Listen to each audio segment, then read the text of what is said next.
La créa, c'est le levier numéro un pour finalement pouvoir atteindre la bonne audience. Si tu comprends pas les codes des plateformes, les tendances, il y a très peu de chances que ça performe vraiment bien. Un des principes fondamentaux du marketing, ça reste le camouflage. Lui, c'est Nielsen, le CEO de Creads, l'agence créa de référence pour les e-commerçants. Nielsen est un invité un peu particulier, puisqu'en plus d'être un virtuose de la publicité sur les réseaux sociaux, c'est aussi mon associé et une des 2 personnes avec qui j'ai fondé Rhodes. Avant de rejoindre l'aventure, Nielsen avait sa propre agence TikTok Ads, avec laquelle il accompagnait des marques sur de la création UGC. Il a ensuite pris la tête de notre studio créatif, qui est depuis peu devenu une agence à part entière, dont il est l'heureux CEO. Et en moins de 2 ans, avec son équipe, il a produit plus de 4000 publicités, vidéos, statiques, motion, et dépensé plus de 15 millions d'euros en tests créatifs. Dans le monde de la publicité, il y a une discipline qui prend de plus en plus d'espace, la creative stratégie. Et puisque Nielsen est l'incarnation même de ce métier, j'ai voulu le recevoir pour en parler plus en détail. Pendant 1 heure, on a discuté de qu'est-ce que le métier de creative stratégiste. Le scope du creative stratégiste, c'est vraiment la créa. Il va concentrer toute son énergie là-dessus. Et donc, il va être un maître en copywriting. Il va faire des analyses marketing super poussées sur la cible pour essayer de trouver de nouveaux angles d'attaque. Il va analyser les résultats, mais comme je disais, bien concentré sur la créa en elle-même, dans un but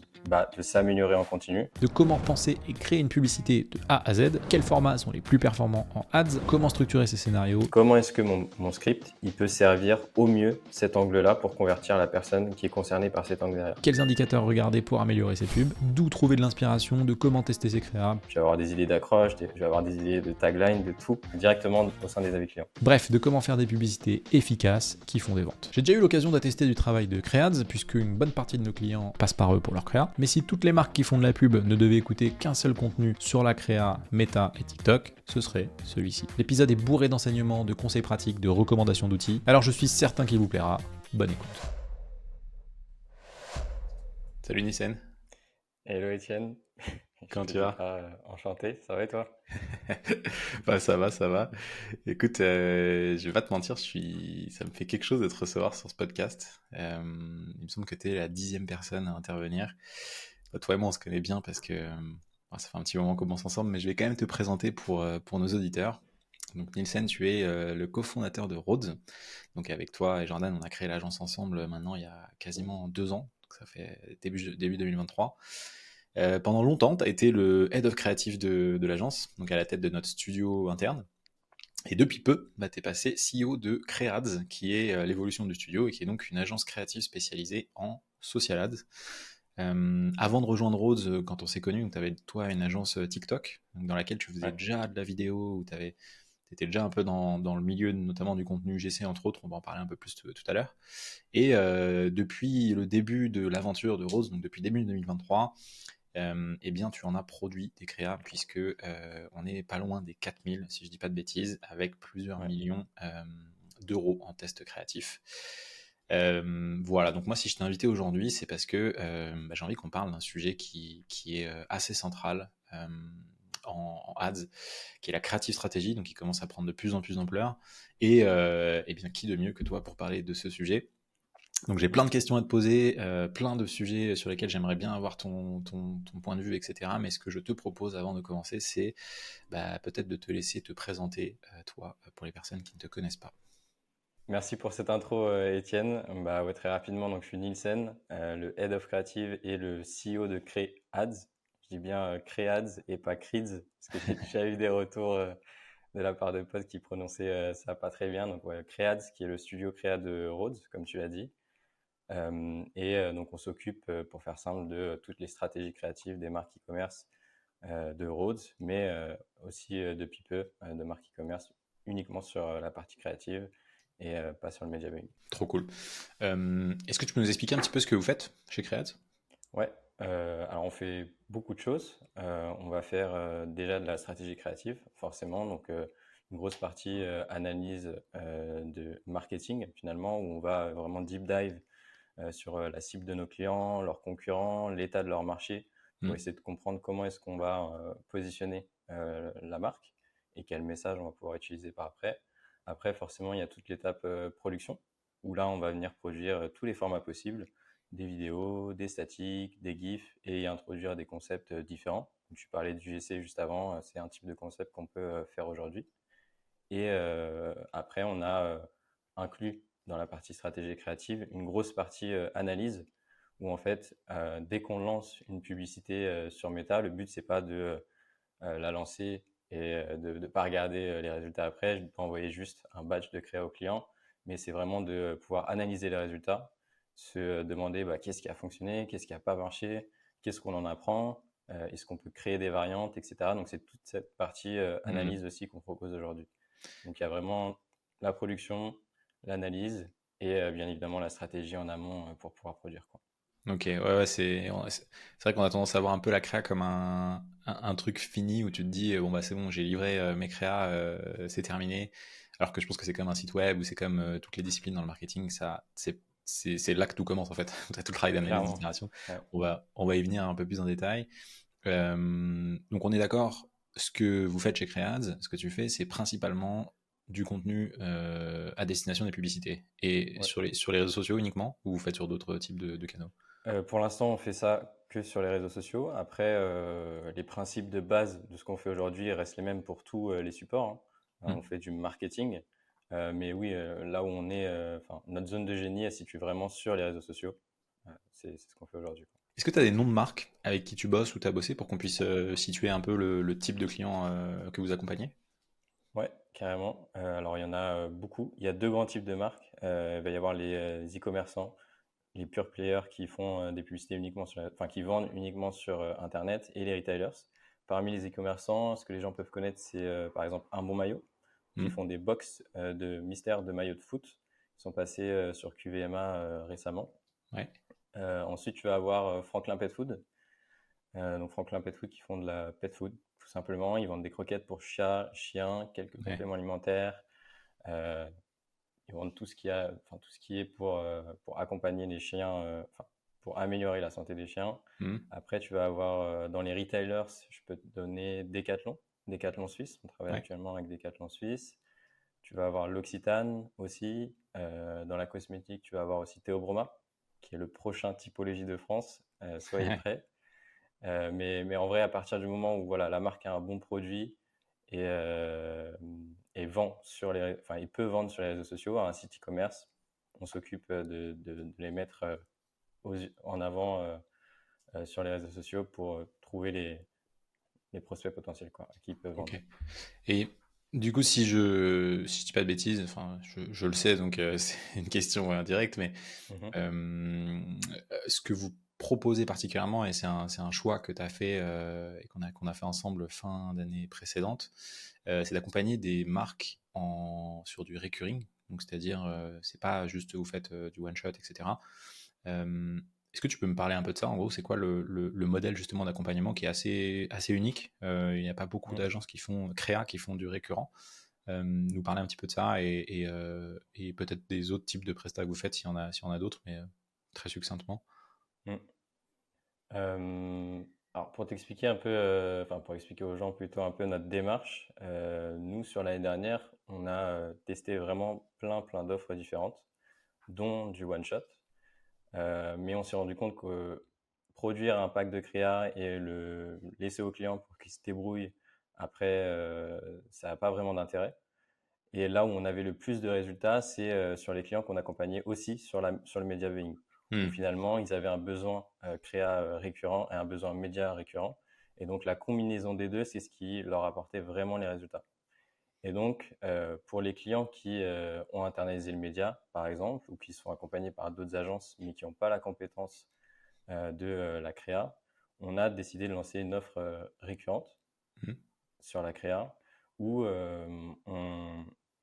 un peu à la même manière finalement que les agences médias, on va avoir un account manager, mais qui est chez nous le créatif stratégiste, Mhm. qui va suivre le client toutes les semaines pour lui expliquer quelles sont les performances des créas qui ont été lancées, qu'est-ce qu'on peut créer comme itération sur les créas, quels nouveaux concepts on planifie de produire en fonction des résultats qu'on a obtenus, etc.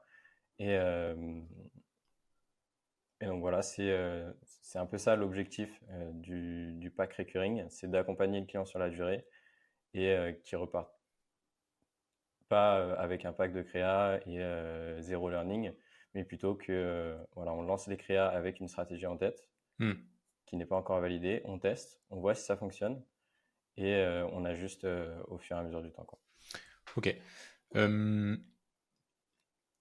Tu as parlé de creative stratégie. enfin Mhm. creative stratégiste, qui est un métier assez nouveau et qui fait écho à la discipline qui porte le même nom, la creative stratégie. Euh, Moi, je suis assez familier avec ce métier-là parce on en recrute, on en forme, nous-mêmes on se documente beaucoup, mais c'est assez nouveau en France. C'est un métier qui n'existe pas beaucoup. L'autre jour, je faisais une recherche, je crois que j'en avais fait un post même. Je crois qu'en France, sur LinkedIn, dans les offres de job qui contiennent le terme creative stratégiste, on a une vingtaine. Mhm. Aux US, tu en as 10 000. Donc c'est très très popularisé aux US, au UK et globalement dans les pays qui sont un peu plus avancés sur tout ce qui est marketing. En France, ça commence à arriver, mais c'est encore très embryonnaire. Est-ce que tu peux nous parler un peu de ce que c'est la creative stratégie et le métier de creative stratégiste? Ouais. Euh, la créative stratégie, finalement, c'est un petit peu dans le nom. Tu as créative et stratégie. Ouais. Donc, tu as le côté créatif où voilà, il faut innover, c'est le côté fun, tu peux créer de nouvelles choses. Et tu as le côté stratégie où là, tu as le côté data, chiffres, KPI et analyse des résultats, quoi. Donc, c'est vraiment une combinaison des deux. Finalement, la créative stratégie, c'est les équipes créatives que tu peux avoir dans n'importe quelle agence créa, combinées à un cerveau un petit peu d'analyste. Et donc ça, c'est le côté plus stratégiste, quoi. Hmm. Et ok, c'est intéressant. Et question bête, mais en quoi c'est différent typiquement de, tu vois, qu'est-ce que ça ajoute qu'une agence créa classique peut avoir ou qu'un média buyer ou qu'une compétence qu'un média buyer peut apporter? Et plus globalement, pourquoi c'est aussi important en fait la creative stratégie? Euh, Aujourd'hui, la créa, ça devient de plus en plus important sur Meta et même sur toutes les autres plateformes de social ads, puisque les algorithmes deviennent de plus en plus intelligents, donc tu leur laisses de plus en plus la main. Et la créa, c'est le levier numéro un pour finalement pouvoir atteindre la bonne audience. Tu as pu faire des tests Hmm. d'audience, puis faire des tests de ciblage, etc. C'est vraiment ta créa qui va faire ce job-là aujourd'hui. Et donc, moi, je pense qu'il faut que chacun ait sa zone de génie. Et donc, un média buyer, aujourd'hui, oui, il va avoir des recommandations à donner, il va avoir les bonnes pratiques, etc. Mais au fond, c'est pas un marketeur, c'est pas un copywriter. Et donc, on a besoin d'une personne aujourd'hui qui fait le pont entre les deux. Et donc, ça, c'est le creative stratégiste. Et le creative Hmm. stratégiste va pas forcément aller, comme le fait un média buyer, analyser les performances globales de l'entreprise, donc le MER, le CAC, etc. Ça, c'est vraiment plutôt le rôle du media buyer aujourd'hui, à mon sens. Mais il va aller deep dive dans les métriques purement créatives.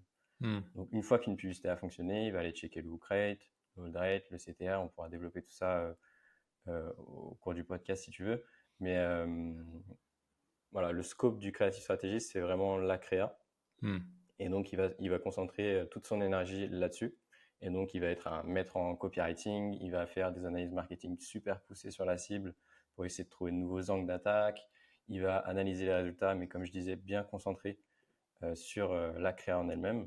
Hmm. Tout ça dans un but de s'améliorer en continu et de trouver des créas qui sont capables de scaler, vraiment passer des budgets assez importants, quoi. Hmm. Ok, c'est intéressant. Donc c'est vraiment le chef d'orchestre en fait de la créa au service des social ads quoi. Euh, Exactement. Ouais. C'est ce que tu dis, c'est moi je le vois, je l'ai vu et je pense que les équipes et toutes les personnes qui font du méta et plus globalement des social ads le voient. En fait, il y a une grosse évolution des plateformes. Moi, à l'époque où je bossais encore chez Meta, donc ça commence à remonter, mais c'était entre 2017 et 2019. Non, je dis n'importe quoi, entre 2019 et 2021. On parlait beaucoup de Meta pour ses ciblages lookalike, pour ses ciblages par intérêt, pour ses exclusions d'audience, ce genre de choses. C'était la force de Meta. Et en fait, plus le temps est passé, plus en gros, comme tu le disais, hein, les algorithmes sont devenus automatisés, il y a des campagnes super simples d'utilisation. En fait, tu n'as même plus de ciblage, tu n'utilises que du broad. Je pense aux campagnes notamment Advantage Shopping si on parle que de méta. Sur TikTok, c'est la même chose, hein, c'est beaucoup de ciblage très très large. Donc en fait, finalement, le travail sur les audiences et le travail sur un peu cette micro-optimisation, il est quasiment, il est quasiment, je dirais pas obsolète, mais en tout cas, il a beaucoup moins d'impact et beaucoup moins d'importance dans la réussite d'une campagne. Donc, ce qui est intéressant, c'est qu'on a vu un peu le métier de média buyer justement se décaler de ça et aller de plus en plus vers le levier numéro un de la performance qui est la créa. Mhm. Et en effet, nous, on le voit beaucoup. La créa, c'est pas juste, tu vois, produire des visuels. C'est pas juste faire des petites vidéos sympas qui marchent bien, c'est tout un process de test, d'itération, et plus tu dépenses et plus c'est des volumes qui sont assez impressionnants. Donc on va en parler un peu plus en détail sur voilà, comment ça se décompose. Mais en effet, je pense que le rôle du créatif stratégiste, c'est de ce que je comprends, en tout cas de la manière dont toi tu le perçois, c'est un peu ça, c'est de se dire, bon bah ça a évolué, il y a besoin de quelqu'un pour faire vraiment le chef d'orchestre de la créa, ce qui n'était pas le cas avant, parce que c'est ça qui fait bouger les lignes. Mm. Et du coup, aujourd'hui, bah, il y a cette personne, ce métier-là, qui n'est pas encore très développé en France, hein, mais je pense, à mon humble avis, que c'est une question de temps avant que les agences et les annonceurs se rendent compte que c'est un métier qui est quand même incontournable, quoi. Ah, complètement. Si je te donne un peu un exemple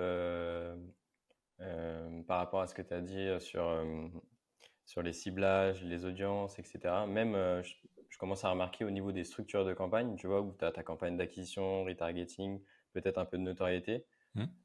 Finalement, je me demande si un jour on va pas arriver à un moment donné où on aura une seule campagne et en fait, tu auras tes créas top funnel, tes créas middle funnel, bottom funnel et c'est tout ce que tu auras à faire et peut-être plus de travail de media buying, quoi. Je pense Ouais. qu'aujourd'hui, tu en es conscient, mais par exemple, sur un bon maillot, ce qu'on fait, c'est qu'on a des créas très, très organiques en top funnel pour amener un maximum de monde. En middle funnel, on a de l'UGC où on explique le concept, on appelle à l'action et en bottom funnel, bah, on a tout ce qui est preuve sociale, des offres spéciales avec des promotions tarifaires, etc. Hmm. Et depuis qu'on a commencé à utiliser cette approche-là, rien n'a changé sur la partie media buying, tout a changé sur la partie créa et les résultats ont fait x3, quoi. Donc, Incroyable. Comme quoi, c'est vraiment le levier de performance numéro un, quoi. ouais, clairement. C'est pas le numéro un pour avoir un e-commerce rentable, hein, tu le sais, hein, il y a une équation. Ouais, Mais ouais. par contre, dans la partie trafic, oui, sur Meta, c'est le levier numéro un, quoi. Pour améliorer tes CAC, améliorer tes taux de clic et donc faire baisser tes coûts d'acquisition. Enfin, C'est faire ça. baisser améliorer ta rentabilité. Ok, donc le principe de base, c'est la créa drive la performance, le créatif stratégiste est central là-dedans. Est-ce que tu peux nous expliquer un peu, si tu devais, tu vois, détailler ou présenter un peu les piliers, tu vois, la créative stratégique, qu'est-ce que c'est, tu vois, les grands axes principaux de la créative stratégie? Je pourrais répondre de plein de manières différentes. Je vais essayer de te faire une réponse courte, mais je pense que tu as trois grands piliers. Tu as le copywriting slash le marketing. Après, tu vas avoir la rapidité de production. Je pense que ça, c'est un pilier très important pour la creative stratégie. Et ensuite, tu vas avoir l'analyse de la donnée. Sur la partie copywriting, c'est un peu ce que je disais tout à l'heure. Il y a un gros travail à faire de recherche en amont pour comprendre bah, à quel point le marché est développé, à quel niveau de sophistication on se trouve. Tu vas avoir une grosse analyse à faire sur la cible aussi, pour Hmm. comprendre à quel stade de conscience ils se situent. S'ils n'ont jamais entendu parler de ton produit, VS, ils en entendent parler tous les jours, bah, tu ne vas pas t'adresser à eux de la même manière. Et après, je pense qu'il faut que voilà, cette partie copywriting, marketing, il faut quand même qu'elle soit combinée aujourd'hui avec un pilier de l'organique, entre guillemets. Puisque le but quand même sur les réseaux sociaux, ça reste de camoufler tes publicités au sein du flux de l'actualité. Hmm. Et donc, si tu comprends pas les codes des plateformes, les tendances, ce genre de choses, et que tu n'arrives pas à transformer tes frameworks marketing de base, hein, qu'on Hmm. connaît tous, hein, le PASS, l'AIDA, etc., pour parler à la cible, il y a très peu de chances que ça, ça, ça performe vraiment bien. Donc, je Ok. pense que ouais, il y a ce gros aspect copywriting, marketing combiné avec de l'organique. Ok. Et ensuite, tu vas avoir la capacité de production. Je te donne un exemple pour Théo Broma, qui est un de nos clients en cosmétique. Ils sont rentrés chez nous, ils faisaient quoi? Ils faisaient, je sais plus exactement, ils faisaient combien? 7 000? Quelque chose comme ça? Non, je crois que c'est 18 ou 20 000 euros de 18 ou 20 CA, 000 de euros de CA chiffre par mois. d'affaires. Là, ce mois-ci, on va faire quoi? 300, 350 000 euros de chiffre d'affaires. Ouais. Et on n'a pas produit 10, 12, 15 créas, on a produit 350 créas en un mois. Hmm. Donc en fait, si tu n'as pas la rapidité de production pour tester un maximum d'angles, un maximum de concepts, etc., les learnings ne vont pas arriver. Et donc, tu ne vas pas pouvoir débloquer le pilier numéro 3 qui est l'analyse de la créa. Hmm. Et donc, sur l'analyse de la créa, bah là, on peut en parler en détail si tu veux, hein.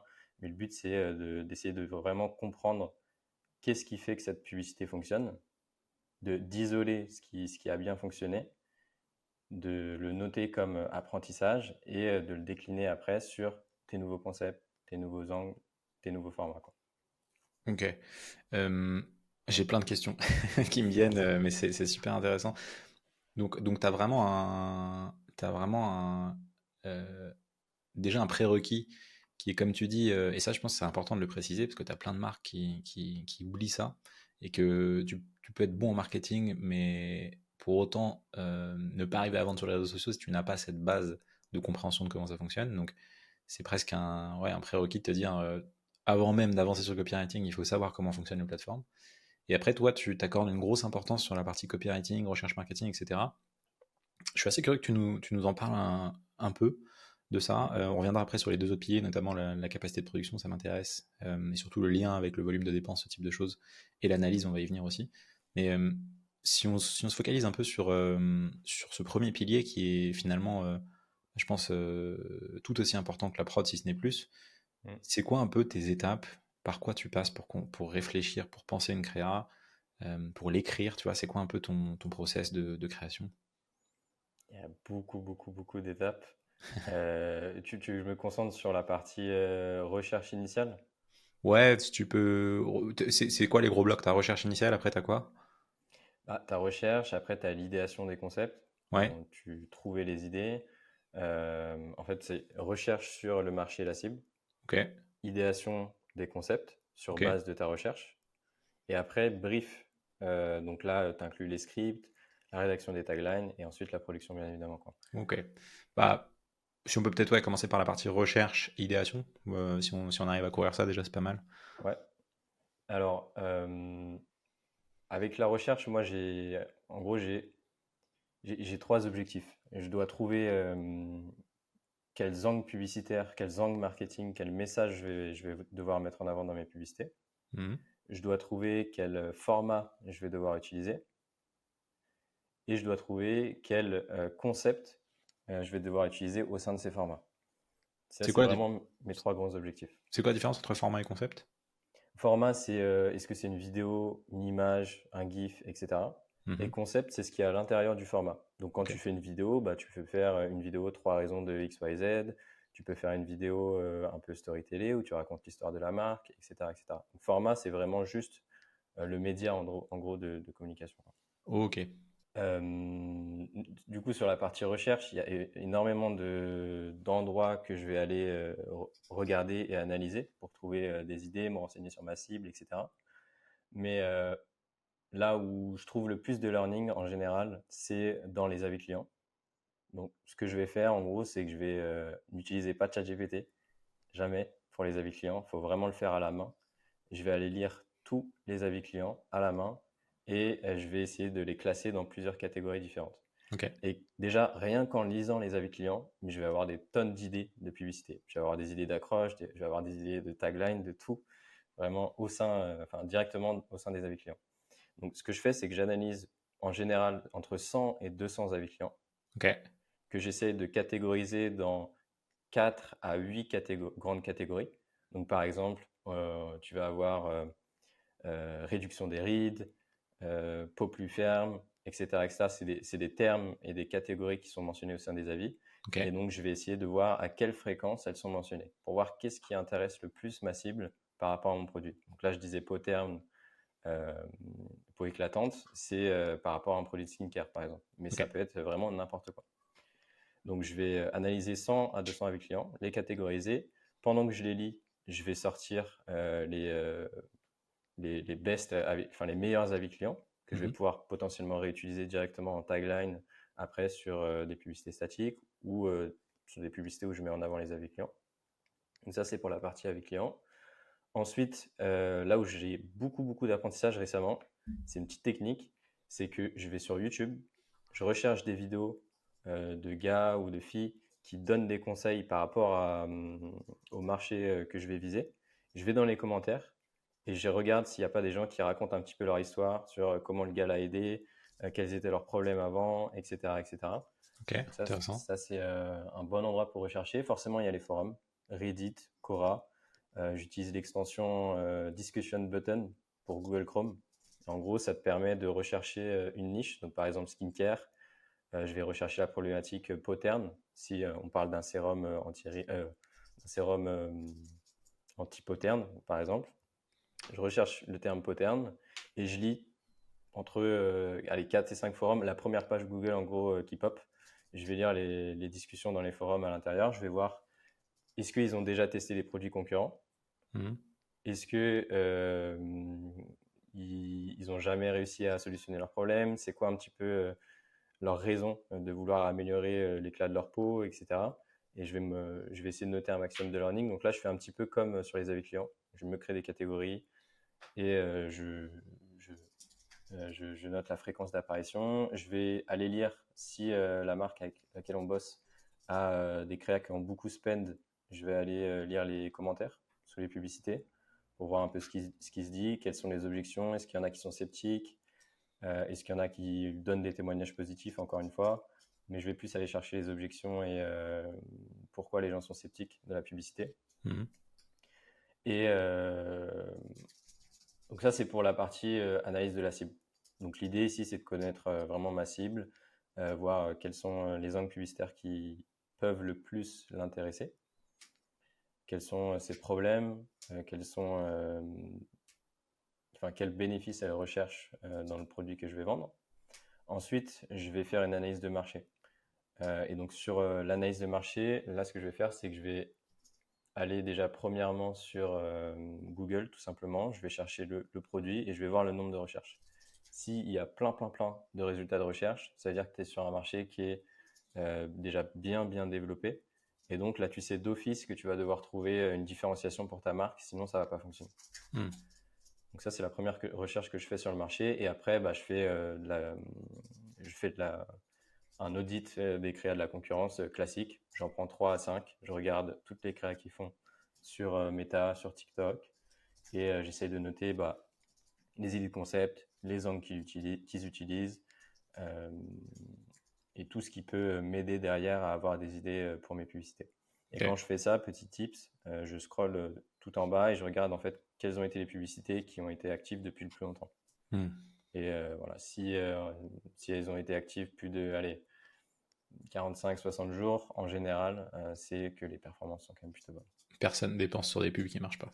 Voilà, c'est ça. Donc c'est un peu ça. Et voilà, qu'est-ce que je peux donner comme tips par rapport à ça pour la recherche? Je pense qu'on a fait le tour, hein, mais le levier numéro un pour trouver des idées, pour moi, c'est les avis clients. Ok. Si vous pouvez interviewer certains de vos clients, faites-le, mais leur demandez pas où est-ce qu'ils ont entendu parler de vous, etc. Demandez-leur, c'était quoi ton problème avant de nous rejoindre? Est-ce que tu hésitais à acheter chez nous? Si oui, pourquoi? Quelle était un peu ton objection? Qu'est-ce que tu as expérimenté comme bénéfice depuis que tu utilises le produit, etc. En fait, tout ce qui va pouvoir servir vos publicités après. Ok. Donc, tu as une première étape. Donc, dans la recherche, tu as beaucoup d'étapes. Mais dans la première étape, le premier gros bloc qui est la recherche. Donc, tu as premier gros bloc recherche, ensuite idéation, Mhm. production, analyse, testing. Ouais. Donc, premier gros bloc recherche, tu as une première sous-étape qui est l'analyse client. Donc, avec avis client, tuto YouTube. C'est intéressant, ça, je ne connaissais pas ce petit tips. Forum, commentaires, questionnaire client, etc. Ensuite, analyse de marché. Donc, toi, tu fais requête Google, audit créa de la concurrence sur Meta, TikTok, etc. Mhm. Est-ce que, ou pas, hein, tu me dis, dans cette partie recherche, il y a un volet où tu check aussi sur les ads du client, donc en l'occurrence pour te faire une idée sur ce qui a fonctionné, sur ce qui n'a pas fonctionné, Bien ou sûr. justement tu essaies de ne pas trop te biaiser dans ta réflexion par rapport à ça. Alors, si, on inclut toujours une analyse des. C'est vrai que je ne l'ai pas inclus ici. Là, par recherche, j'entendais vraiment, voilà, je fais un audit global du marché, Ok. de ma cible et comment je vais pouvoir positionner mon produit. Mais après, si on rentre dans le détail, bien évidemment, quand je vais faire mon idéation, je ne Ah, vais ok. pas repartir de zéro. Là, je vais aller regarder toutes les ads qu'ils ont lancées par le passé, les trier par top performer, essayer d'isoler ce qui a fonctionné, pas fonctionné. Et comme ça, je me crée un petit framework en gros de OK, il faut utiliser tel format, tel concept fonctionnait bien, tels angles fonctionnaient bien. Et je continue à itérer sur base de ça, Ok. forcément. Ouais, je Mais suis allé un peu vite. Alors, si on rentre dans le bloc idéation, donc le deuxième gros bloc après la recherche, mhm. c'est quoi un peu tes grandes étapes du coup? Alors, pour l'idéation, déjà, premièrement, j'ai trouvé plein d'idées pendant ma recherche. Honnêtement, si vous le faites à la main et vous ne le faites pas avec ChatGPT, vous pouvez le faire avec ChatGPT pour les grosses bases de données, etc. Mais si vous le faites à la main, vous allez avoir 1000 idées qui vont arriver. Donc moi, quand je fais mon analyse initiale, j'ai toujours un bloc-notes ouvert à côté et je note les idées qui me viennent en tête. Et après, voilà, je les note sur 10 et je vois si je peux les utiliser en notes. D'ailleurs, petit framework pour noter vos idées. C'est un framework qu'on utilise de plus en plus en interne, que j'ai donné à Thomas et Lucas, qui sont créatifs stratégiques chez nous, que j'ai trouvé dans le livre qui s'appelle Made to Stick. Et Made to Stick, c'est un livre qui explique en gros qu'est-ce qui rend une idée virale, pas forcément sur les réseaux sociaux, mais en société. Ok. Et donc en gros, le framework, c'est il faut que l'idée soit simple, il faut qu'elle soit un peu inattendue, il faut qu'il y ait de la crédibilité, qu'on puisse y croire. Il faut essayer d'y ajouter un peu d'émotion, donc ça peut être de la curiosité, de la peur, etc. Et si possible, il faut essayer d'inclure un peu de storytelling. Et donc, si on a tous ces éléments, le framework c'est Success, c'est simple, unexpected, credible, emotional et Storytelling. storytelling. Ok. Voilà, storytelling. Et donc en gros, tu passes après tes idées un peu dans cette checklist et tu vois si tu peux les exécuter par la suite. Mais si on revient Intéressant. sur l'idéation, donc déjà, j'ai plein d'idées, comme je le disais, à partir de la recherche. Mais après, ce que je vais faire, c'est que, donc, comme on le disait tout à l'heure, je vais analyser toutes les publicités que mon client a lancées par le passé. Ensuite, je vais demander à ChatGPT, cette fois-ci, et je vais lui demander s'il n'a pas des idées autour de ma niche, en lui donnant toutes les informations que j'ai trouvées lors de ma recherche.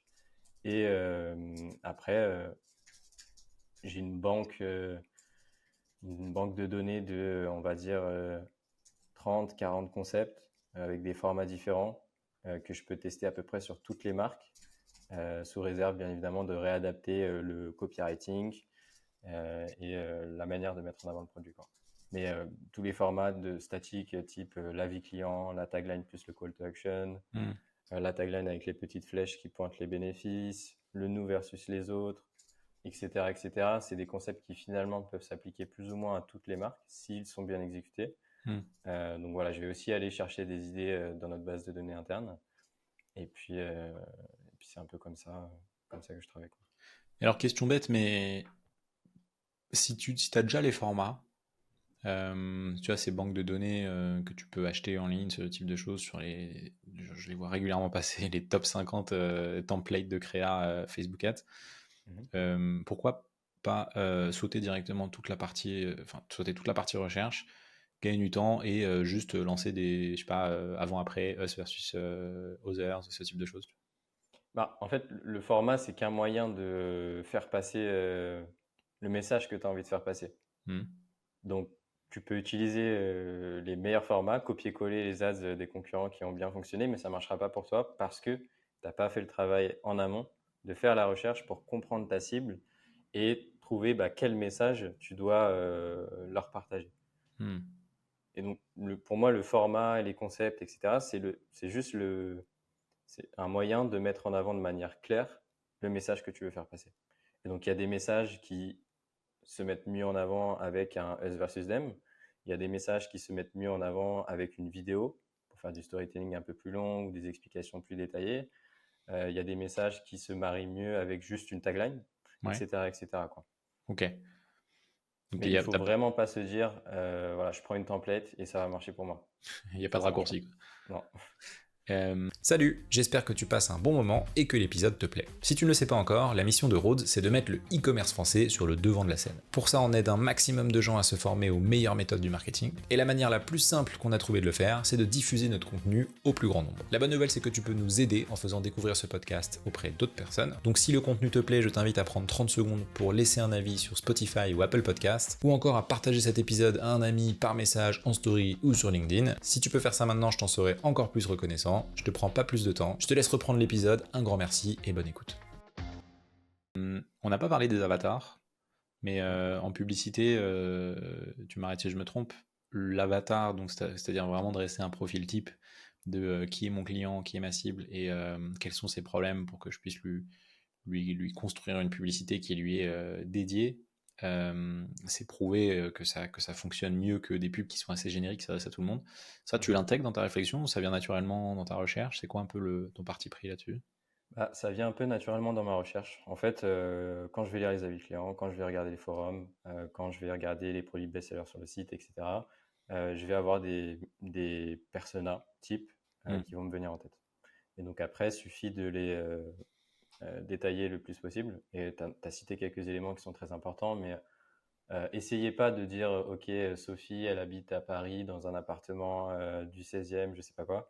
Concentrez-vous sur Sophie, elle a tel problème, elle essaye d'avoir tel bénéfice et peut-être son âge, c'est quand même assez important, le côté âge, et elle a telle objection par rapport à mon produit.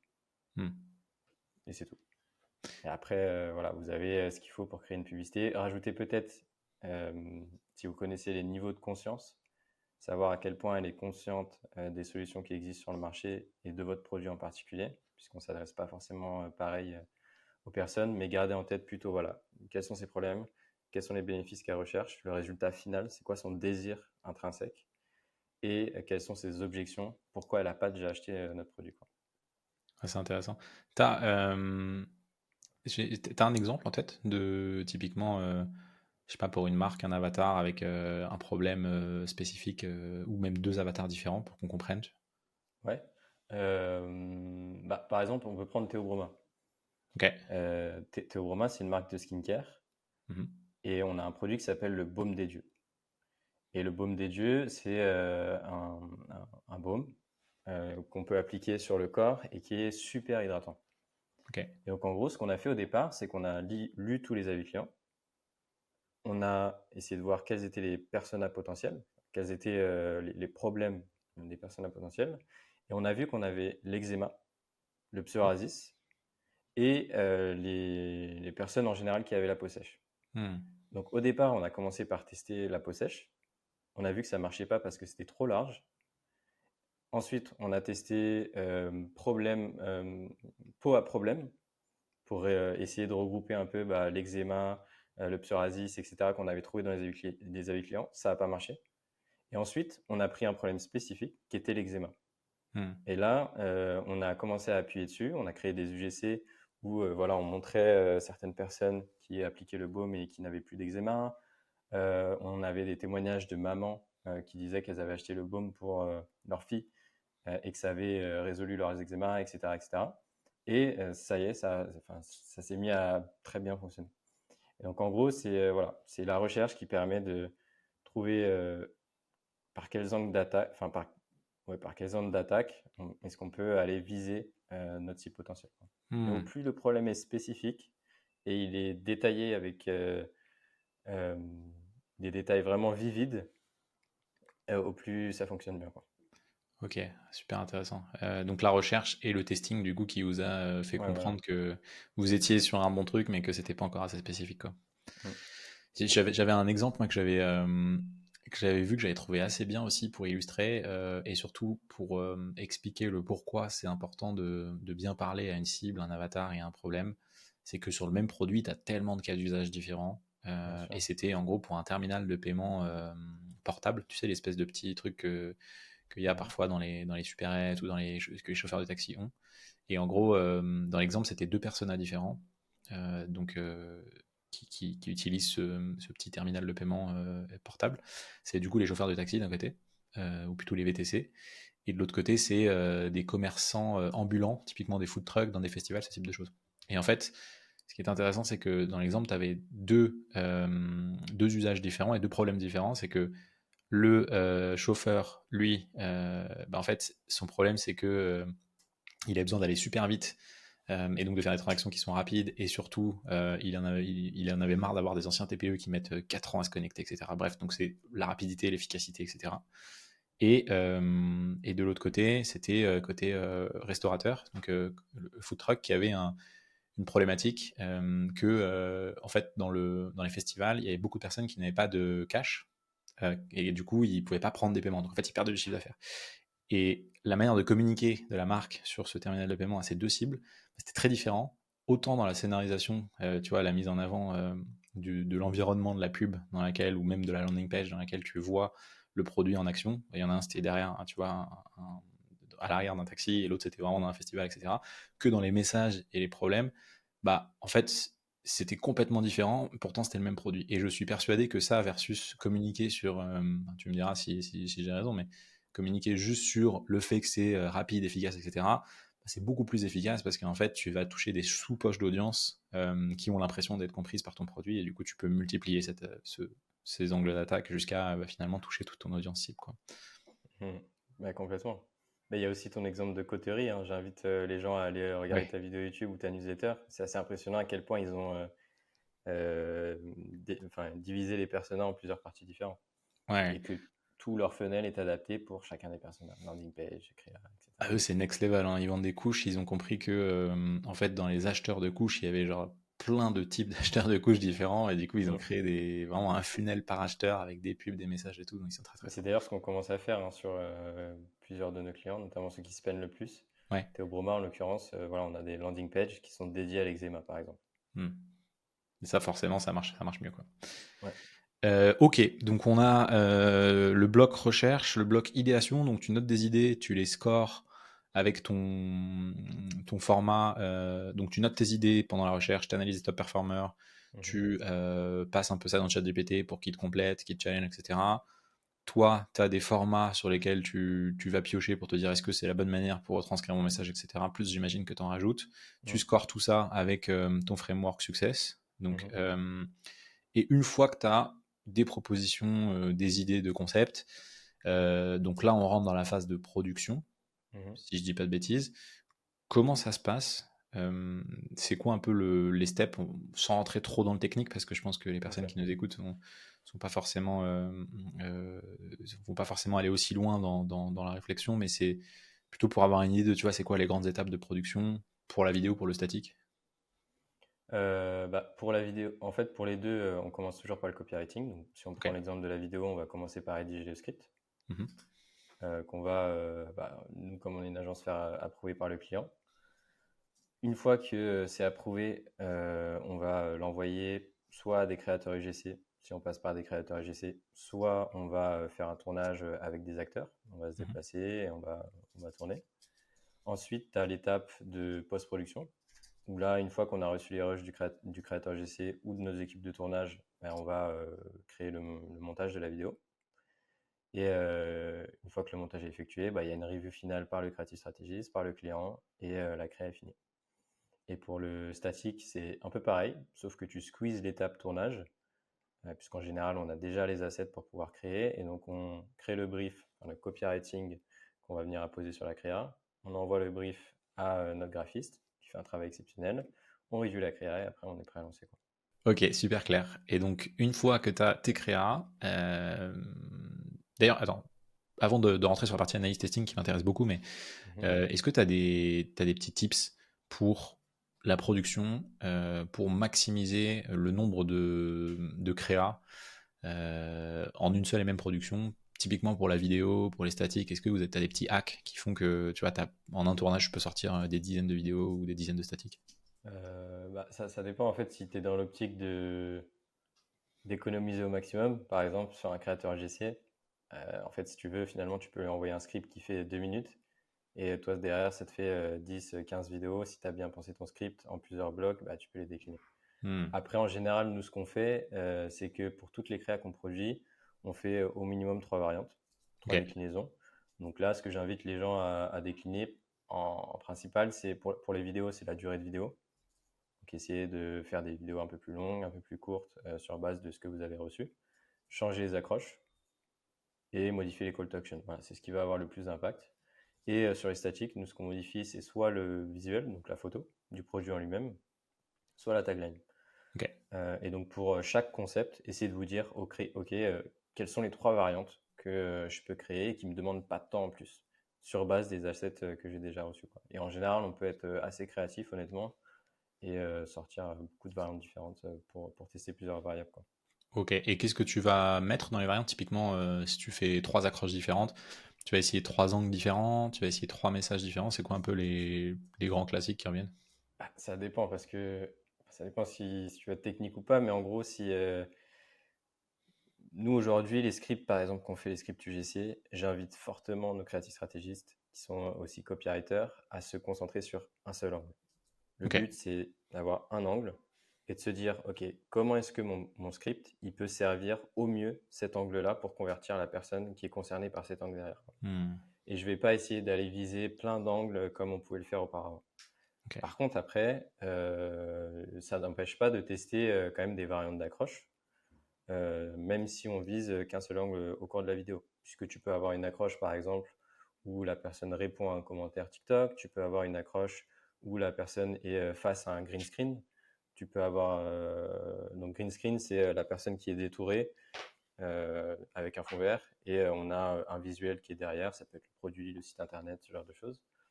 Donc voilà, on peut vraiment décliner une accroche de plein de manières différentes. Tu peux le formuler avec une question, tu peux le formuler avec une promesse, je te promets un bénéfice. Hmm. Voilà, il y a plusieurs variantes à faire, mais nous aujourd'hui, on aime quand même bien se concentrer sur un seul angle, quoi. Donc, Ok. le but de l'accroche, c'est pas forcément d'essayer de capter l'attention de plusieurs personnes différentes, c'est plus d'essayer de maximiser nos chances de capter la bonne personne. Puisque si on teste qu'une seule formulation d'accroche, qu'un seul visuel par exemple, bah, on peut ne pas capter son attention. Mais Hmm. si on teste de formuler la phrase différemment, de tester plusieurs visuels accrocheurs différents, etc., bah, on peut trouver le combo parfait pour qu'elle regarde la suite de notre vidéo qui est normalement super bien construite pour la convertir, quoi. Ok, intéressant. Ça me fait beaucoup penser à la création de contenu organique. Où moi, bah, tu vois, typiquement, je poste beaucoup sur LinkedIn. Mhm. Et je sais qu'en fait, dans mes posts, et je le fais de manière assez naturelle, parce que je passe niveau de granularité dans ma réflexion de production, peut-être que je devrais, mais je crée en fait autour du même sujet, pour la même cible, qui sont donc les e-commerçants et les sujets autour des ads. En fait, j'aborde les sujets avec des angles différents. Donc il y en a un où je vais parler de, typiquement, si le problème c'est, je sais pas, j'ai du mal à scaler mes dépenses en pub, bah, en gros, il Mhm. va y avoir plus, la problématique qui est liée à ça, c'est que bah, en fait, il n'y a pas assez de créa. Et bah, typiquement, je vais peut-être avoir 3 posts différents qui vont parler de ce même problème pour cette même cible, mais juste avec des formulations qui sont un peu différentes. Et sur les 3, il y en a un qui va potentiellement résonner parce que c'est quelque chose dans lequel la personne se retrouvera. Du coup, c'est un Mhm. peu la même logique en fait au final sur la partie créa. Tu essaies juste de maximiser, de multiplier les chances de toucher sur le même angle Voilà, c'est ça. la bonne personne, quoi. Ça. C'est ça. Le but, c'est pas de se dire, OK, moi, je vais tout mettre dans ma publicité pour essayer de convertir un maximum. Ça ne Ouais. marchera pas. Parce qu'en fait, personne ne se sentira concerné. Si on veut Hmm. parler à tout le monde, on parle à personne. Il faut vraiment se dire, OK, je sélectionne un angle et je donne tout pour que ma publicité serve cet angle. Donc, si vous mettez des preuves sociales pour rassurer les gens, bah, ça doit rassurer les gens pour cet angle-là en particulier. Donc, je sais pas, une étude scientifique, quelque chose comme ça. Hmm. Si vous mettez en avant un bénéfice et que vous avez accroché les gens avec un problème au début, bah, le bénéfice, ça doit juste être la traduction de ce problème. Ok. Il faut vraiment voilà, rester bien focus sur un seul angle, quoi. Ouais, c'est intéressant. Et en plus, je pense que ça te permet d'isoler ce qui fonctionne. Parce que si tu mets genre, Voilà, c'est exactement ça. si tu mets C'est 5 tout variables l'intérêt de faire ça. différentes dans une même créa et que ça fonctionne, tu sais pas pourquoi en fait. Voilà, c'est tout l'intérêt de faire ça. Sur les statiques, on avait des learnings super rapides. Sur les vidéos, moins, parce qu'on essayait de mettre trop de choses au tout début de Rhodes, hein, j'entends. Hmm. Et vraiment, depuis qu'on vise un seul angle, bah, déjà de un, on sait pourquoi ça fonctionne. Et de deux, ça fonctionne beaucoup mieux puisque la cible se sent concernée, quoi. Ok. Donc, un copywriting, un script égale un angle et au Mhm. sein de cet angle des variantes, mais toujours au service du même angle pour C'est ça, pas se disperser. c'est ça exactement. Ok. Une fois que t'as tes créas, vient la phase d'analyse et de testing, enfin plutôt de Mhm. testing puis d'analyse. Déjà, comment tu testes tes créas ou comment tu recommandes à tes clients de tester leurs créas puisque vous n'avez pas directement la main sur le compte. Mhm. Tu as trois variables que tu peux tester. C'est les formats, les concepts et les angles publicitaires. Moi, je conseillerais aux gens de prendre 3 à 4 angles publicitaires différents. Mhm. Donc, par exemple, un angle publicitaire, pour ceux qui ne savent pas forcément ce que je veux dire par là, c'est par exemple les problèmes les caractéristiques de vos produits, les bénéfices que vous pouvez promettre grâce à vos produits, votre preuve sociale, donc tous vos avis clients, vos témoignages, vos passages dans les articles de presse, etc. Donc ça, c'est les angles publicitaires. Et au sein de ces angles publicitaires, enfin de ces catégories d'angles publicitaires, forcément, vous avez plein d'autres petits sous-angles. Et donc, moi, ce que je recommanderais, c'est de tester au moins 3, voilà, 4 de ces catégories.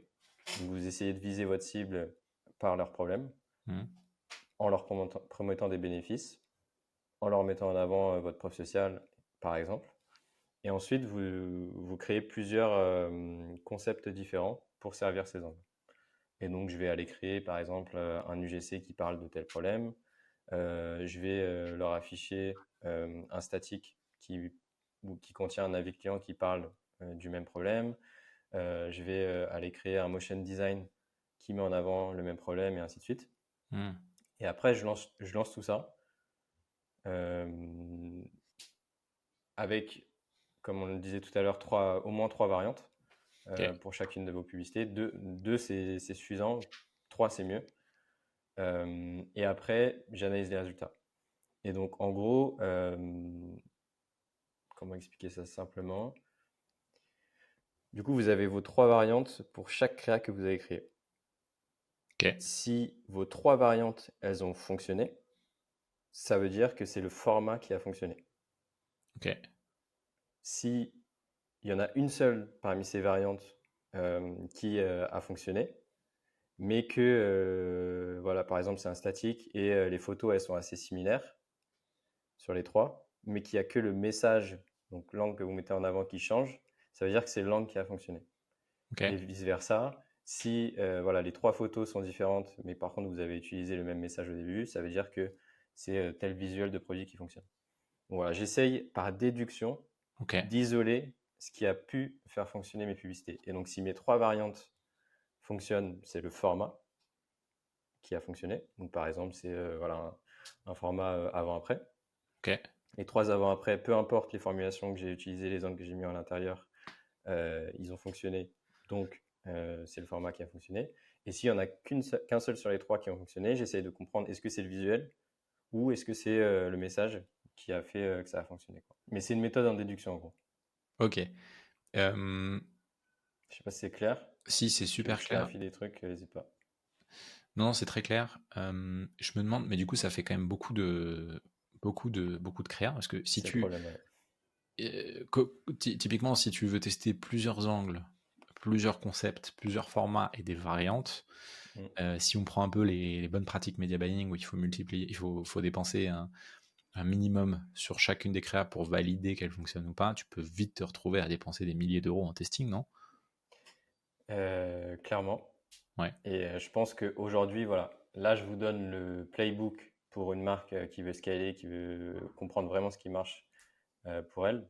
Mais clairement, si aujourd'hui vous dépensez, je sais pas, en dessous de 10 000, 15 000, peut-être même voire 20 000, ne suivez pas forcément ce que j'ai dit là aujourd'hui.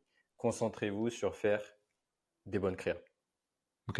Donc vous faites une bonne créa, une bonne nouvelle créa par semaine et vous la déclinez avec plusieurs accroches si c'est une vidéo ou plusieurs taglines si c'est un statique.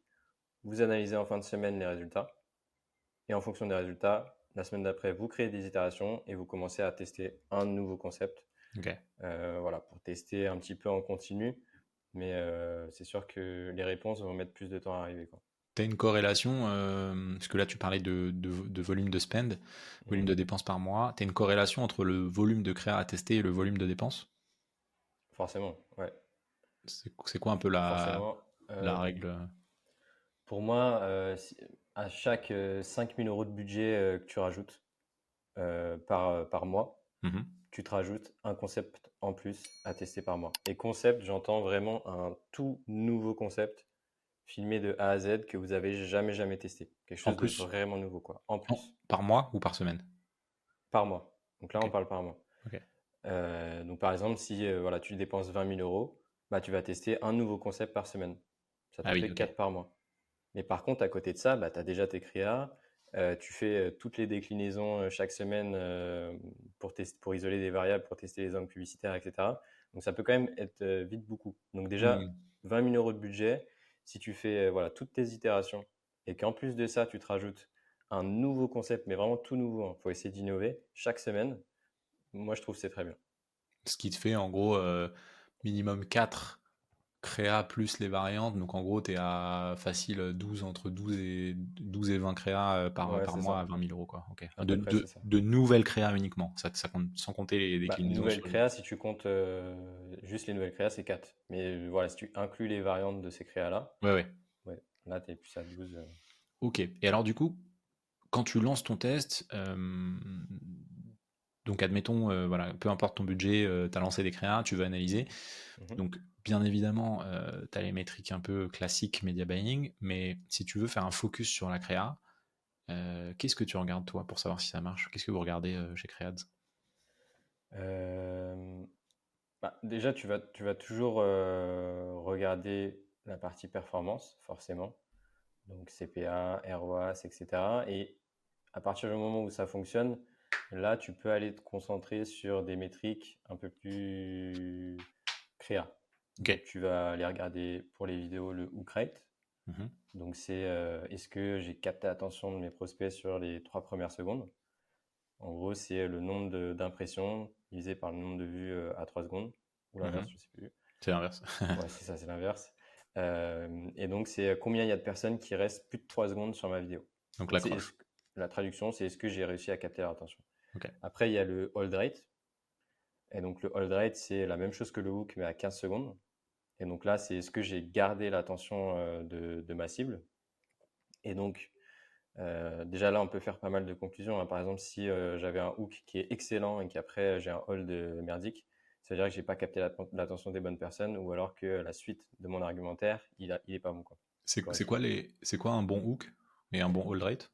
Un bon hook, c'est au-dessus de 30, ça commence à être bien. Après, un bon hold, au-dessus de 10, c'est pas mal, mais il faut aller chercher les 15-20, quoi. Et il y a une corrélation entre tes performances et ton hook rate? Genre si tu as un hook rate de 70%, c'est bien? Ah, c'est bien si ça vend derrière. En Hmm. fait, le hook, il va te permettre de capter l'attention d'un maximum de personnes pour présenter ton argumentaire. Si ton Hmm. argumentaire il est bon et que ta créa elle fonctionne, bah, forcément tu vas ramener plus de personnes qui voient ta publicité et donc qui convertissent par après. Par contre, si tu fais un hook juste pour faire un hook, non, un hook ça veut pas dire que tu vas avoir des performances exceptionnelles. Ça veut Hmm. vraiment rien dire. Par contre, si voilà, c'est une créa qui convertit, bah, fais tout pour essayer d'avoir le meilleur hook possible et de ramener un maximum de personnes dans le scope de ta cible, bien évidemment, sur ta créa, quoi. Tu penses quoi des...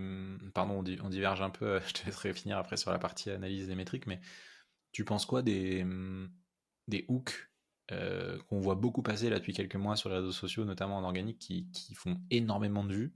Mhm. Je sais pas trop en pub si ça fonctionne, mais c'est, tu sais, des reprises de vidéos un peu, genre où les gens se pètent la gueule, où les gens Ah font oui, des roulades, etc. Et ensuite ils ok. enchaînent.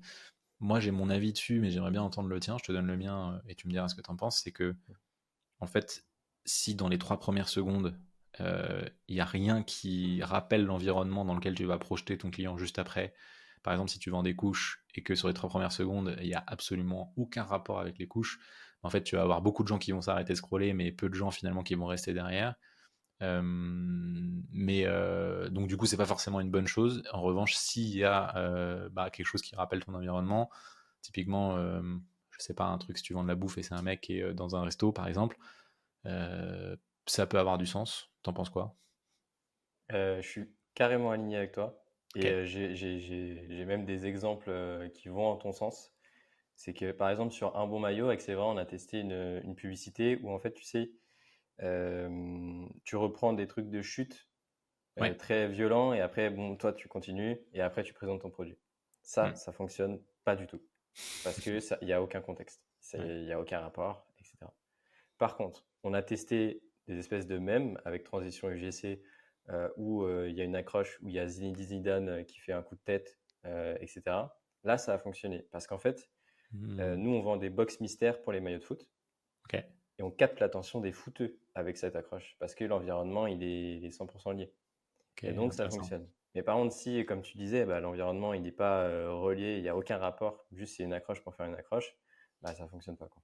Ok, super intéressant. Donc, voilà. Si on revient du coup sur l'analyse, donc hook rate, donc déjà, première étape, tu regardes si la créa elle est performante. Si oui, tu creuses un peu les métriques. Donc créa, tu as donc le hook rate, donc ton accroche, tu as le hold rate. Est-ce que tu as d'autres choses que tu regardes? Le CTR, ça je le Ouais, regarde sur les statiques et sur les vidéos. Après, je regarde quand même un peu plus le CPC de plus en plus, ok. donc coût par clic, parce que ça dépend beaucoup du CPM. Typiquement, sur un bon maillot, comme on fait des vidéos qui sont, on va dire, bien aimées par Facebook et bien diffusées par les algos, on a des CPM qui sont dérisoires et on peut se permettre d'avoir des CTR à 0,3, 0,4 et de rester toujours rentable, d'aller chercher les Mhm. ROAS dont on a besoin. Donc voilà, pour ça, je vais regarder un peu le CPC. Après, le CTR, je le regarde quand même toujours parce que c'est quand même important. Je vais essayer d'être au-dessus des 1% minimum. Si je suis en dessous, voilà, c'est qu'il peut y avoir un problème. Mais comme je dis, hein, de toute façon, si la publicité est rentable, que les CPM sont plus faibles derrière, moi, ça ne me pose pas de problème d'avoir un CTR assez bas, quoi. Intéressant parce qu'on a un peu ce. Tout le monde dit que en gros un CTR en dessous de 1%, c'est pas bon et qu'il faut viser 1 voire 2. Toi, Ouais. tu dis qu'en fait, si ton CPM est 2 fois inférieur, mais que ton CTR. Pardon, si ton CTR est 2 fois inférieur, mais que ton CPM est genre 3 fois inférieur au final et que ça convertit, c'est pas forcément problématique, quoi. Non, c'est pas un problème. De toute façon, c'est ça, tu fais un audit de la marque, et tu vois qu'est-ce qui a un problème. Et après, tu te dis, OK, où est-ce que je vais concentrer mes efforts? Ok. Et si voilà, si les CPM sont bas, que les CTR sont bas, c'est pas grave. Ça peut être rentable. Par contre, si les CPM sont ultra élevés, bah là, je vais faire en sorte de travailler au maximum mes CTR parce que sinon, on ne pourra jamais être rentable. Ok. C'est un peu ça la démarche, quoi. Tu as parlé de statique et de vidéo. Si on très rapidement, si on parle un peu de ce sujet-là, tu as une préférence? Est-ce que dans quel cas tu vas vers l'un, dans quel cas tu vas vers l'autre? D'expérience, lesquels apportent les meilleurs résultats? C'est quoi un peu ton avis sur ces deux formats? Moi, j'adore les deux. Ok. J'aime bien les deux. Après, je pense que ça dépend du type de produit que tu mets en avant. Je te donne un exemple. Par exemple, on avait accompagné une marque qui s'appelle Osmose, qui vendent des jeux pour couple, un peu sexuels. Tu vois le jeu, bah, tu comprends direct le produit. Donc un statique, ça fait l'affaire. Par contre, là, on vient d'accueillir un nouveau client qui s'appelle Sun for Life. Et alors, je ne peux pas t'expliquer d'ailleurs le produit de A à Z parce que c'est Lucas qui l'accompagne et j'ai pas deep dive pour le comprendre. Mais c'est en gros un espèce de casque qui te fait entendre ta voix et qui donc aide les enfants atteints de ADHD à apprendre à parler. Ok. Parce que sinon, ils ne peuvent pas se concentrer sur leurs phrases ou alors sur un livre qu'ils lisent, etc. Donc tu vois, ça, il y a un brevet, ils sont les seuls à le vendre. Donc ça, je ne peux pas le vendre sur un statique. Hmm. Je peux retargeter ceux qui connaissent le produit, mais je ne peux pas le vendre. Donc il va me falloir une vidéo. Donc voilà, ça dépend du type de produit, ça dépend de ce qu'on a parlé tout à l'heure lors de l'analyse du niveau de conscience. Ok. Si personne connaît les solutions qui sont disponibles sur le marché, bah, il y a de l'éducation à faire avant de présenter le produit. Je ne peux pas juste dire, OK, voilà mon produit, acheter tout de suite avec une tagline Hmm. et un call to action, quoi. Donc voilà, c'est niveau de sophistication, niveau de conscience de ma cible et, typologie du produit, finalement. Est-ce qu'il est compliqué à expliquer ou pas dans la Ouais. statique? Et peut-être aussi, j'imagine, où est-ce qu'il se situe, où est-ce que tu te situes dans le Dans le funnel de funnel, conversion? bien sûr. J'ai, j'ai- Ouais, j'ai- bah oui, Bottom funnel, donc tout ce qui est conversion, pour le coup, statique. ouais, voilà, si c'est du retargeting, ce genre de choses, t'as pas forcément beaucoup d'intérêt à faire de la grosse vidéo, des statiques, ça fait le taf, quoi. Mm. Mais des vidéos peuvent aussi faire le taf en beau fou, quoi. Ok, c'est intéressant. Alors, ça fait déjà plus d'une heure qu'on échange, donc je pense qu'on n'aura pas le Ouais, temps de ouais. couvrir tous les points que je voulais aborder. J'ai encore plein de questions, mais je vais en sélectionner une ou deux pour finir. Il y a plein de sujets, notamment sur les idées reçues que les gens ils ont sur la créa, notamment sur la créa vidéo, Mm. la créa méta, sur l'image de marque, etc. Je sais qu'historiquement, maintenant, ça commence à évoluer, mais vidéo était égal branding, au même titre que Mm. YouTube était égal notoriété, tu vois. C'est complètement faux. Nous, on a des comptes, et je le vois au quotidien avec les équipes. Tu as des comptes où 90% du spend, il passe sur de la vidéo, et en fait, ça fait des conversions qui sont énormes sur des spends qui sont colossaux. Euh, il y a juste peut-être un point que j'aimerais aborder avec toi là-dessus. C'est, et ça touchera peut-être une partie des gens qui nous écoutent, c'est les marques qui sont premium, les marques qui sont même peut-être luxe, qui ont une grosse, qui accordent une grosse importance à leur DA et à la manière dont on va retranscrire leur image de marque sur les réseaux. Nous, on en a quelques-unes, on bosse avec quelques-unes de ces marques, autant en média qu'en créa. C'est pas facile de les faire un peu changer d'état d'esprit là-dessus, parce qu'elles ont peur qu'en fait ça abîme justement ce positionnement très premium. Comment t'abordes ça? C'est quoi toi ton avis sur ce type de fonctionnement, sur ce type de marque, pardon? Alors c'est toujours un peu compliqué, forcément, mais en fait c'est le même process que pour toutes les publicités qu'on va produire. Hmm. Moi, même si j'adore faire des publicités un peu créatives, qui sont très organiques, qui vont plaire à Meta, etc., s'il faut faire de la qualité, pour atteindre le client que j'ai besoin d'atteindre, je ferai de la qualité. Donc tu vois, je vais toujours reprendre la base du marketing pour trouver les angles publicitaires, etc. Je vais faire ma recherche sur la cible. Et s'il se trouve que la cible consomme du contenu très premium, très brandé, etc., bah, je vais utiliser ça dans mes formats et dans mes concepts pour l'atteindre. Hmm. Mais la réalité me fait dire que c'est pas souvent le cas en réalité, puisque aujourd'hui, même, je sais pas, un milliardaire, il est sur TikTok et il scrolle. Et en fait, il regarde des TikTok sur TikTok. Il Ouais, regarde ouais. pas une publicité ultra brandée qui va lui vendre son yacht. Il va regarder un mec qui est en train de lui vendre avec son petit micro-cravate, lui dire: Ah, regarde, il y a ça dans le yacht, machin. Et voilà, aujourd'hui sur TikTok, tu as des vendeurs de jets De jet, privés ouais, j'ai vu. qui font des TikTok et ils vendent leur jet comme ça, ils font de la lead gen comme ça.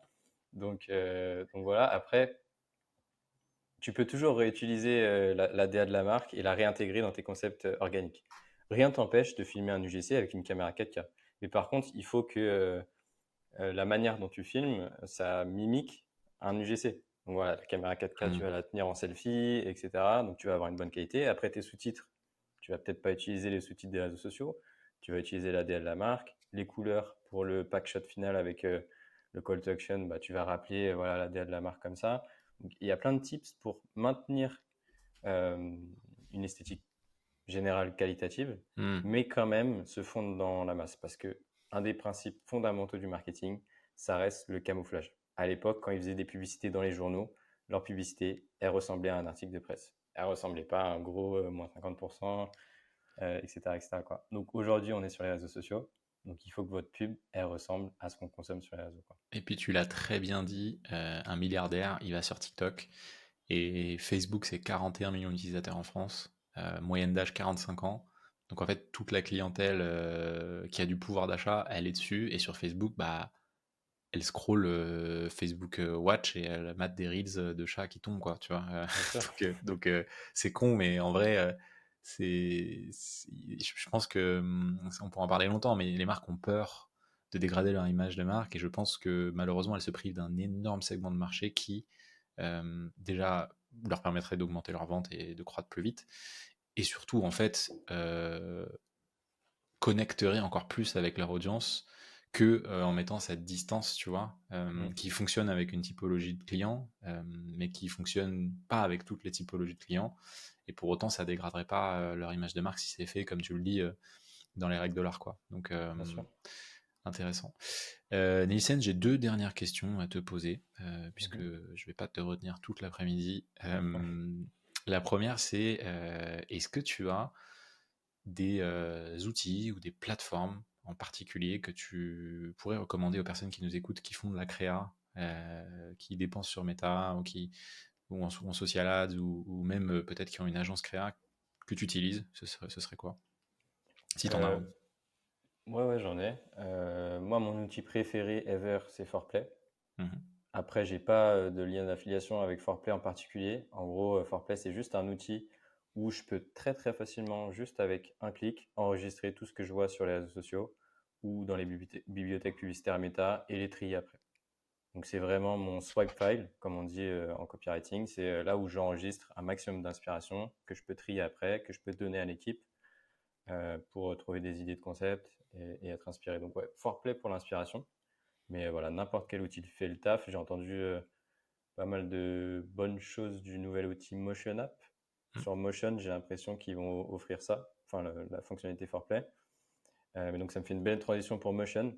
Motion, si vous aimez pas mettre le nez dans le Business Manager Facebook, qui est affreux, moi je déteste, prenez Motion et vous aurez une lecture vraiment beaucoup plus claire et nette de vos créas, et surtout vous pourrez vous amuser un petit peu avec la data pour en tirer des conclusions. C'est vrai qu'aujourd'hui on n'a pas pu deep dive un petit peu dans des analyses un peu plus poussées qu'on peut être amené à faire, mais Motion App permet très bien de le faire. Ils ont un super blog, donc si vous débutez en creative stratégie, allez faire un tour et allez voir comment créer vos boards for play pour pouvoir analyser vos résultats. Après, pour finir les allers-retours à jamais sur les vidéos, je vous recommande Frame.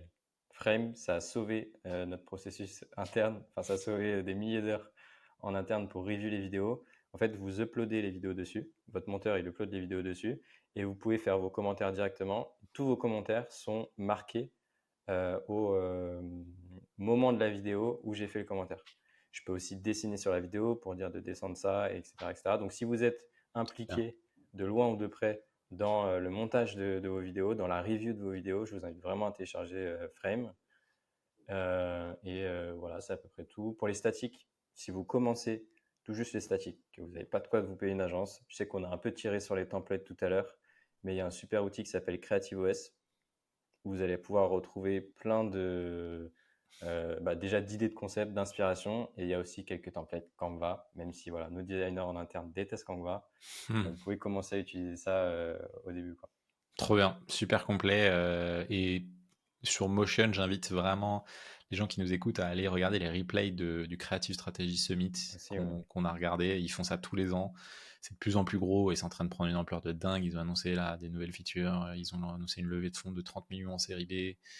Bref, c'est en train de vraiment prendre une autre ampleur aux US, et surtout il y a des pontes de ce domaine-là et du milieu des ads qui participent. Et là récemment, du coup, ils ont fait tout un tas de contenus et de vidéos live sur des sujets divers et variés autour de la creative stratégie. Donc je vous invite à aller jeter un coup d'œil, particulièrement si vous voulez monter en compétence là-dessus. Ce qui me fait une bonne transition sur ma dernière question.